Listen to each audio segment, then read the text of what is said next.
আমার mobile money bag ছিনতাই করে নিয়ে গেছে, অস্ত্র দেখাইছে। পরে ছবি মিলে দেখলাম যে এটা টেম্পো স্মেল। ৬০,০০০ টাকা ছিল, ওগুলোও নিয়ে গেছে, আমার মোবাইল নিয়ে গেছে। জন্য মামলা খরচ কিছু খরচ, তোদেরকে এখানে থাকতে দিবে না, এখানে ইয়ে করতে দিবে না। 200 টাকা চাঁদা দিতে হবে প্রতিদিন, হ্যাঁ এগুলো বলতো, মানে কি না হলে না দিলে মারবে। চট্টগ্রামের অপরাধ জগতের এক পরিচিত নাম ইসমাইল হোসেন উর্ফে টেম্পু।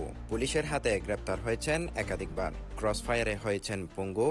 ৩০টিরও অধিক মামলা রয়েছে তার গাড়ে। তবুও দমে যাননি নগরীর এই শীর্ষ সন্ত্রাসী টেম্পু। জামিনে বেরিয়ে ফের হয়ে উঠছেন আরও ভয়ঙ্কর, আরও বেপরোয়া। জানা গেছে টেম্পু বাহিনী রয়েছে তার বিশাল সন্ত্রাসী দল। অল্প বয়সে বাবার সহযোগী হিসেবে কাজ শুরু করলো, পরে নিজেই টেম্পু চালিয়ে রাস্তায় নামেন তিনি। পরে চাঁদাবাজিতে জড়িয়ে হয়ে ওঠেন ভয়ঙ্কর ছিনতাইকারী। সেখান থেকে ডাকাতি, খুন, ধর্ষণ, অপহরণ, এমন কোনো অপরাধ নেই যা করেননি চট্টগ্রামের এই টেম্পু। সামাজিক যোগাযোগ মাধ্যমে নিজেকে যুবদল নেতা পরিচয় দেন টেম্পু। নিজেকে দাবি করেন দক্ষিণ জেলা বিএনপির সাবেক আহ্বায়ক আবু সুফিয়ানের অনুসারী হিসেবে। মানুষকে ভয়ভীতি প্রদর্শন, অস্ত্রের মুখে ছিনতাই ও চাঁদা আদায়ই টেম্পুর প্রধান কাজ।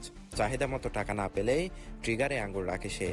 গুলি চালাতে একটু দ্বিধা নেই তার। ভয়ে এলাকার কেউ তার অপকর্মের বিরুদ্ধে মুখ খুলেন না। মামলা করতে গেলেই আসে প্রাণনাশের হুমকি। তবে পরিচয় গোপন রাখার সত্ত্বে কয়েকজন ভুক্তভোগী আমাদের সঙ্গে কথা বলেছেন। টেম্পু নামে ছেলেটা সবাইকে ডিস্টার্ব করে, রোডে ঘাটে সবাই থেকে চিন্তাকারী, মোবাইল টোবাইল সব নিয়ে যায়, টাকা পয়সা গলার মধ্যে ছুরি ধরি, বলে যে এগুলো দিতে হবে। চাঁদগা থানার মুখে আমাকে ধরছে, ধরে আমার মোবাইল মানিব্যাগ ছিনতাই করে নিয়ে গেছে, অস্ত্র দেখাইছে, গুলি করছে উপরের দিকে।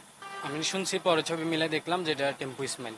আমার ছোট একটা দোকান ছিল, টং দোকান করতে পারতাম না, আসে চাঁদা বুঝতো, ঠিক আছে, চাঁদা না দিলে দোকান বন্ধ করে দিত। রাতকে দোকানের মাল সামানো চুরি হয়ে যেত, গ্যাসের বোতল নিয়ে যেত, ঠ্যাট দিত, মারবে চাঁদা না দিলে, ঠিক আছে।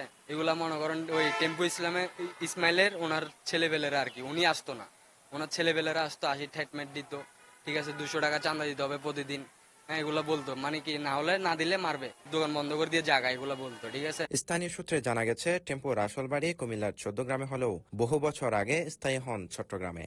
কখনো থাকেন সাতগাঁওয়ের শমশেরপাড়া বা ফরিদারপাড়ায়, আবার কখনো কতিবের হাট কিংবা বদ্দারহাট এলাকায় দেখা যায় তাকে। আড়ালে থেকে পুলিশের চোখ ফাঁকি দিয়ে নিজস্ব বাহিনী নিয়ে চালিয়ে যাচ্ছেন তার অপরাধমূলক কর্মযজ্ঞ। আমাকে কিছু ছেলেরা ধরে টাকা পয়সা নেওয়ার চেষ্টা করছে, কিন্তু আমার থেকে টাকা পয়সা ছিল না, কিন্তু আমার চেক টেক করে লাথি বুসা মারি ছাড় দিছে। অনেকজনরে দেখছি আমি যে টাকা পয়সা নিয়ে গেছে, ওদের জ্বালায় শান্তিতে হাঁটতে পারে না, রাত বিরাট বেরোতে পারে না। এই যে টেম্পুর ছেলেরা যারা আছে, ওরা সবাই এখানে কি আতঙ্ক ছড়ে রাখছে। আমি আসছিলাম ডাক্তারের কাছে মেডিকেল, যখন আসছি আমি রাত 11টা যখন জান দিছি, ওরা 10-12 জন মিলি ঘিরা ধরি আমার থেকে মোবাইল, টাকা পয়সা। আমি ওই মেয়ে জামাইও পুলিশ, ওনার টাকা অ্যাকাউন্ট থেকে টাকা তুলছিল, ওই টাকাটা আমার থেকে নিয়ে ৬০,০০০ টাকা ছিল, ওগুলোও নিয়ে গেছে। আমার মোবাইল নোট 4 একটা মোবাইল ছিল, মোবাইল নিয়ে গেছে। ও বলে যে যদি আমাদের জন্য মামলা খরচ কিছু খরচ, তোদেরকে এখানে থাকতে দিবে না, এখানে ইয়ে করতে দিবে না। পুলিশের তথ্য মতে চাঁদগাঁও থানা সহ চট্টগ্রাম নগরীর বিভিন্ন থানায় তার বিরুদ্ধে অন্তত 30টি মামলা রয়েছে। বিভিন্ন মামলায় সন্ত্রাসী টেম্পু পুলিশের হাতে ধরা পড়েছেন 11 বার। প্রতিবারই তার কাছ থেকে উদ্ধার হয়েছে কাটা রাইফেল, পিস্তল, বন্দুক সহ নানা রকম অবৈধ অস্ত্রশস্ত্র। আর 2014 সালে গ্রেফতারের সময় তাকে ছিনিয়ে নেওয়ার চেষ্টা হলে ক্রসফায়ারে পড়েন তিনি। ক্রসফায়ারে পঙ্গু হলেও বেঁচে যান ভয়ঙ্কর এই সন্ত্রাসী। অবশ্যই আমার মৃত্যুর ভয় আছে, ওই জন্য আমি তো ওদের নামে মামলা করতে পারিনি, মামলা করলে আমার জীবন নিয়ে টানাটানি হবে। যে আমরা চাচ্ছি এখানে আমাদের যাতে কোনো ক্ষতি না হয়, আমরা যাতে 2টা ভাত ডাল ভাত কাজ করে খাইতে পারি। আমি এখন পুলিশ এবং দেশের সকল আইন সংস্থাকে জানাই যে এই ধরনের ছিনতাই এবং অন্যান্য যেসব ঝামেলা চলতেছে, চুরি ডাকাতি, এগুলো থেকে রেহাই চাই, সন্ত্রাসবাদ থেকে রেহাই চাই। ওর ভয়ে এলাকায় কেউ থাকতে পারতেছে না, ও রাইফেলে বুম হুটা ইয়ে করে।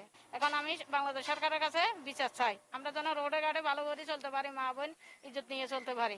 ওইগুলোর বিচার চাই, এগুলো যেহেতু একটা বিচার হোক, যেন সবাই শান্তিতে এলাকায় থাকতে পারে।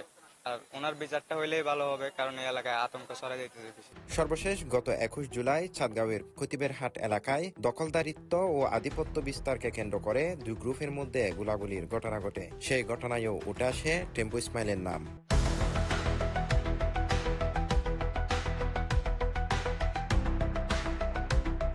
এর আগে গত 2023 সালের 1 ডিসেম্বর চাঁদগাঁও এলাকা থেকে অস্ত্রসহ গ্রেফতার হন সন্ত্রাসী ইসমাইল হোসেন টেম্পু। পরে জামিনে মুক্তি পেলেও শুধরে নেননি নিজেকে, জড়িয়েছেন একের পর এক অপরাধে। এ ব্যাপারে পুলিশের কেউই আমাদের সাথে কথা বলতে রাজি হননি। তবে পুলিশের তালিকাভুক্ত এই সন্ত্রাসীকে গ্রেফতারে তাদের অভিযান অব্যাহত আছে বলে জানিয়েছেন তারা। CTG post, Chittagong.